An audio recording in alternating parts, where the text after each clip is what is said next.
السلام علیکم محترم مسلمانانو ورونو. آسماني مشهور کتابونه څلور دي کوم چې الله رب العالمین را نازل کړي دي.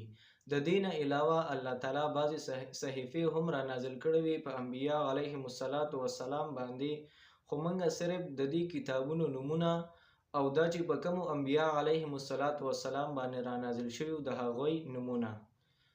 تورات دا آسمانی کتابو الله رب العالمین را نازل کړی دی په حضرت موسی علیه السلام باندې.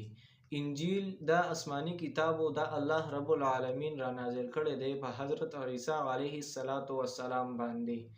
زبور دا د الله تعالی آسمانی کتابو الله تعالی را نازل کړی دی په حضرت داود علیه السلام باندې. او قرآن مجید د الله تعالی اخیری کتاب دی او حضرت محمد صلی الله علیه وسلم د الله پاک اخیری رسول دی، دا نازل شوی دی په محمد صلی الله علیه وسلم باندې. دا ویډیو مخې ته د نورو ملګرو سره شریکه کړئ چې نورو مسلمانانو ته هم د دې پته ولګي او فایده ورته ورسي. جزاک الله